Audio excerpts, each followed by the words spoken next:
So I have a traditional Palestinian dish called musakhan, which means basically in Arabic means heated up, so it's warmed up. Okay. It's a chicken dish, and it's the trick here, or what really does the dish, is sumac, which is a spice that's typical of the region. So typical Turkish, Persian. I was smelling it as you were pouring out. That's got a Yeah. nice pungent kind It's of very tangy tart. sort of thing going on. Yeah. So it's originally a fruit that grows in bushes, and they dry it up, and then ground it. And yeah, so that's what really makes the trick. It's tart, and then it mixes well with other tastes of like the pine kernels and the chicken and so forth. And I'm doing an updated version, which is less traditional because the traditional one is just a big mess. And it takes forever to make. Perfect. Cool. So let's start with the chicken. We're gonna like do a quick marinade. So we'll start with some olive oil.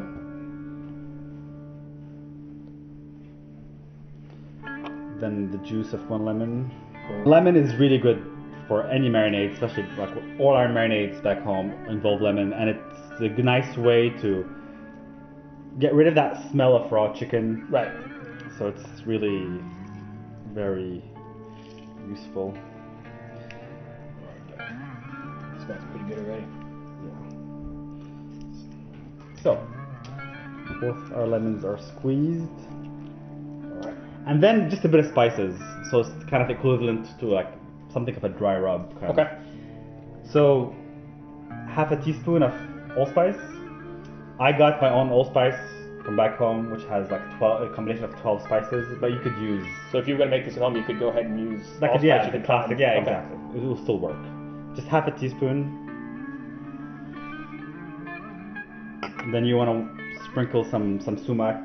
And what about the sumac? Is that going to be easy to find, or is that like a Middle Eastern sort of boutique thing? Yeah, exactly. So you go to specialty stores, but you also order online. Okay. And honestly, I really suggest that you actually order some and just use it for other things. It works with so many other dishes. Okay. With salads and just adds a nice tart aspect to it. And it has this very deep purple color, which really works well. So I'm gonna add some of that here. Is there a story behind the dish? Personal story, actually, with the band. Like, I would always, when I lived in France, and Ash and I would sometimes drive over from Amsterdam, and we'd have these intensive sessions locked in our house, and I would always make the onions beforehand. Right. And we'll just get a roast chicken, and we'll make some musakhan. Just you know, remember the good old days, because we grew up eating this stuff. So you can do that then. You can make the onions ahead of time and just put That's them in the good fridge? thing, exactly. So you can make the onions beforehand, keep them in the fridge in a Tupperware. You can make the chicken the night before, just let it marinate, and then and then next day you just. So when everybody shows up, we can assemble it. Right. Okay. So it's pretty easy. And I have everything in there, and now you just wanna, dirty up your hands. Dirty. Exactly. So just get things mixed up a bit.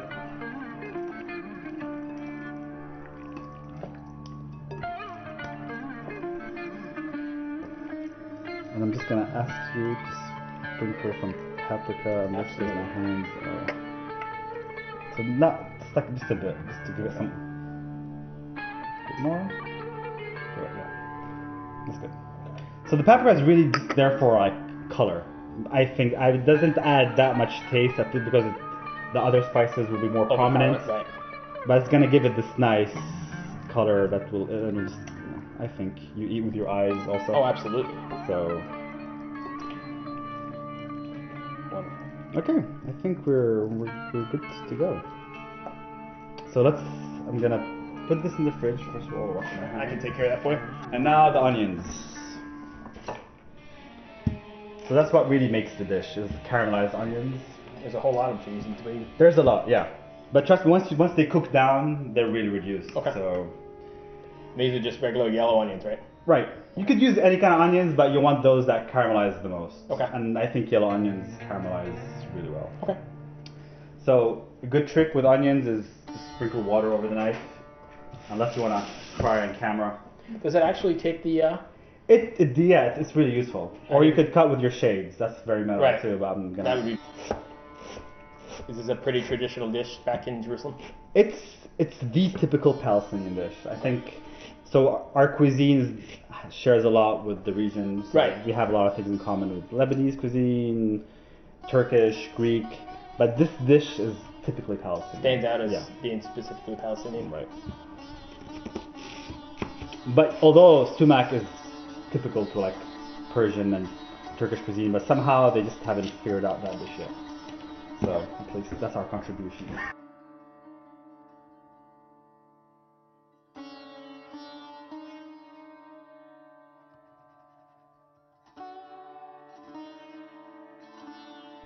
Is this something that you make for great big get-togethers and family kind of things? Yeah. Back home.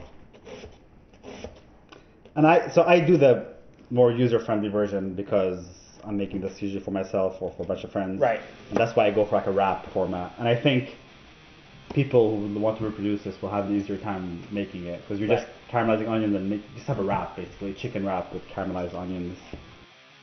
So basically you want to have your pan on medium heat because olive oil, as I said, like burns quickly. Right. So keep it on medium. Okay. Throw in some like 4 tablespoons of olive oil. And usually when you saute things, you wait for the oil to cook. In this case, just throw in the onions automatically. Right on. Yeah, because they're gonna take some time to caramelize. So throw everything in there.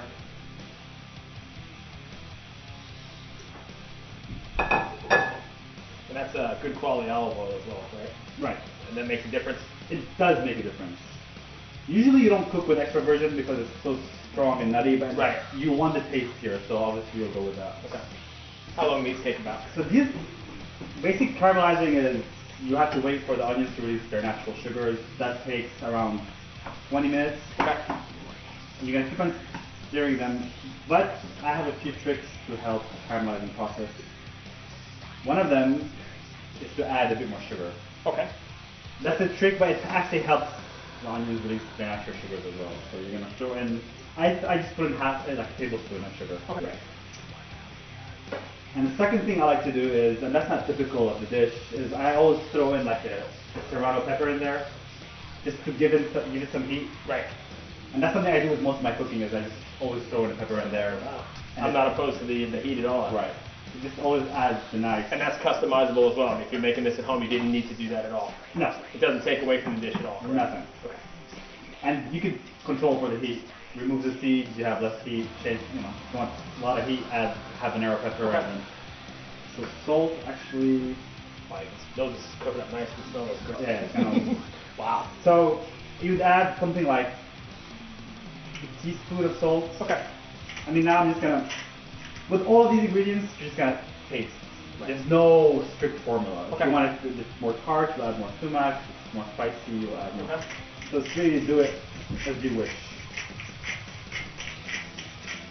Now I'm gonna keep on adding salt as I go on. Some pepper. So you don't slice that pepper up, you just leave it in there to sort of steep? Yeah, it's gonna naturally release like the hot stuff. Right. Cold this way. But when you're biting into it at home, you're not gonna have, or when you're biting Actually, into it at plate, you're not gonna have the. No, because it's gonna go away. Right. Okay. You can eat it. I usually throw it away. But. Right. And then the secret to it all is again the sumac. That's the magic. That's the magic. And you just throw something like 3 tablespoons or 4 in there. And I might adjust. I might add a bit more later, depending on. And then it's might get this nice purple color, which makes the dish basically. Okay, so let's leave this cook for a while. Okay. And we're gonna throw in the chicken in there. Line them up.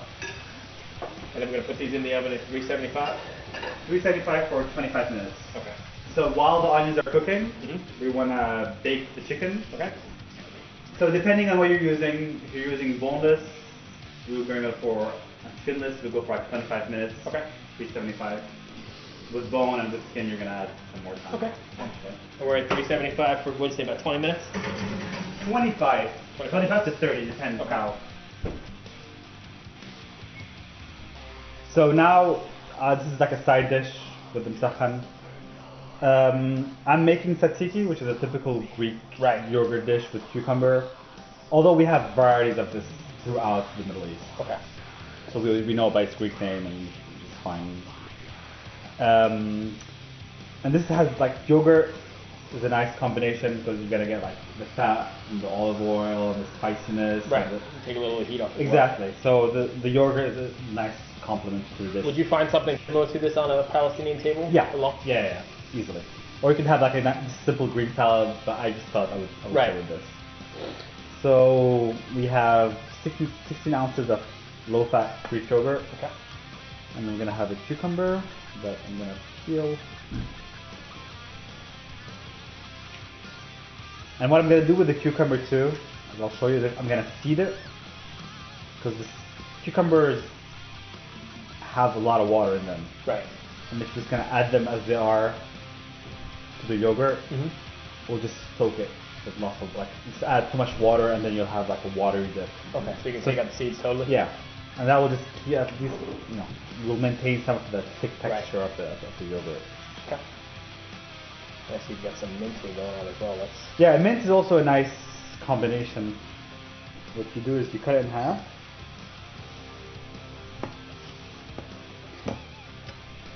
You get a spoon. Spoon played in there somewhere. And then you just remove seeds. So just like you do with cantaloupes or honeydews or anything, that sort of thing. Cucumber seeds taste, there's nothing wrong with the taste, it's just about the texture, basically. Right.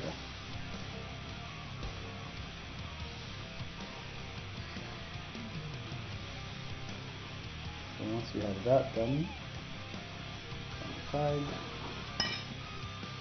So once we have chopped and seeded the cucumbers, just mix it. And again, that's just low-fat Greek yogurt? That's it. 16 ounces? Yep.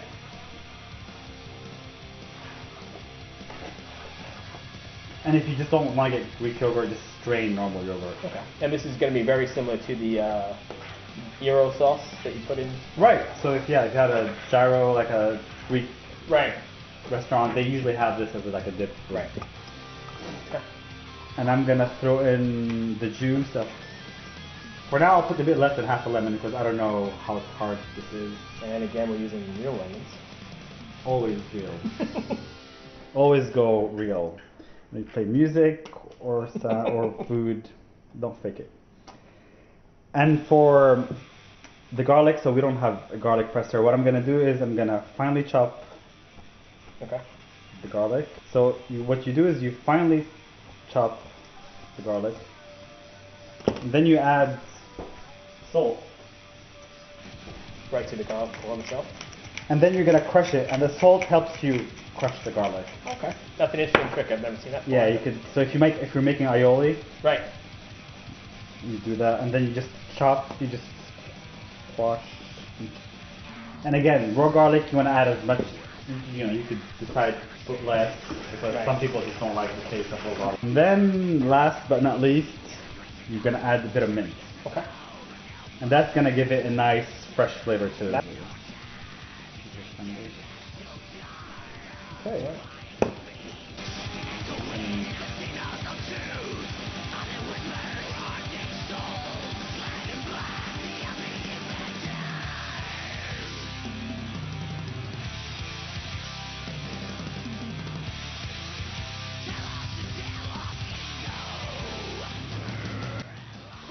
Our onions are pretty much done here.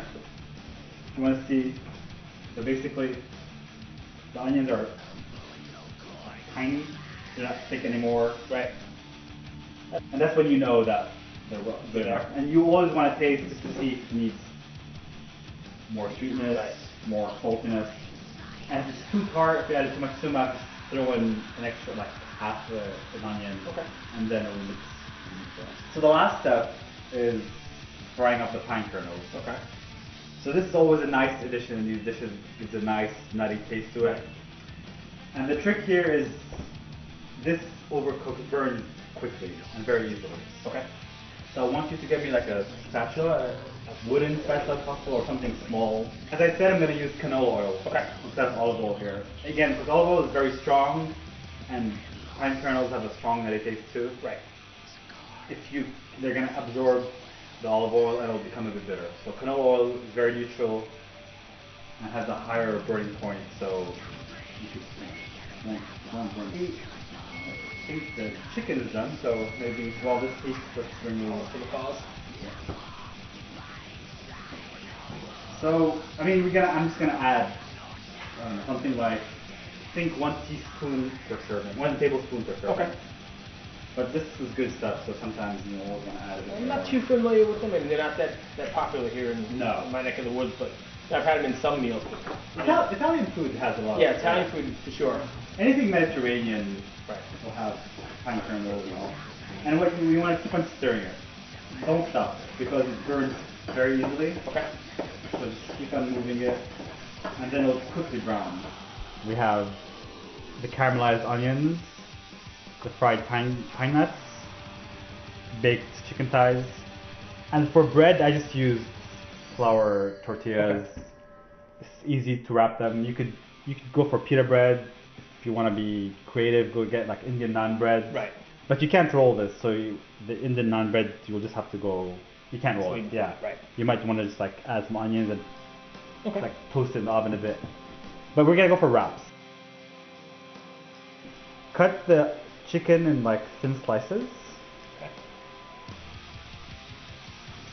Just so it will be easy to assemble. Oh, it's crazy.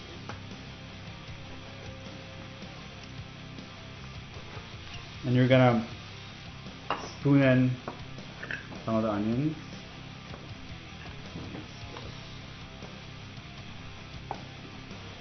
So nice healthy serving of the onions there. Yeah. And it depends on what the onions are really. I really like it, so I'm gonna spoon a lot. But you want to be able to roll it, so don't. Okay. Don't overstuff. Yeah, exactly. Don't be too ambitious. And pine kernels. And again, you could spoon in more if you wanted to. I'm just gonna go for this.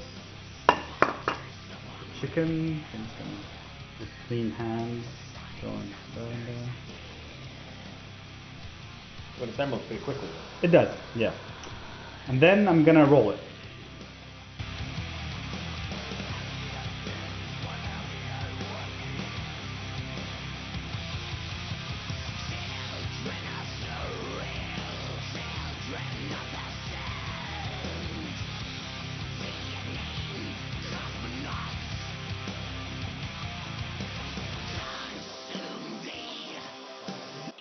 So this is the final step.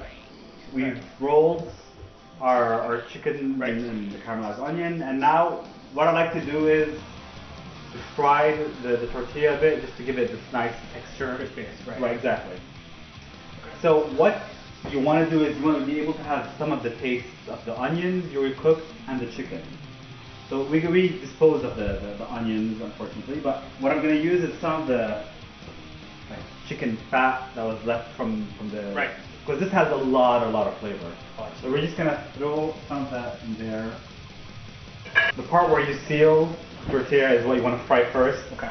Because once you fry it, it closes nicely. Down, right. Yeah. So let's put this here. And we could throw in two in there.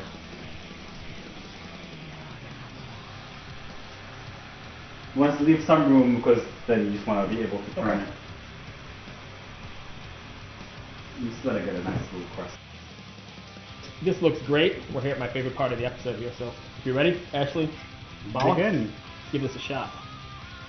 You can use your hands. Can I use my hands? I think it'd be much more comfortable. This is really good.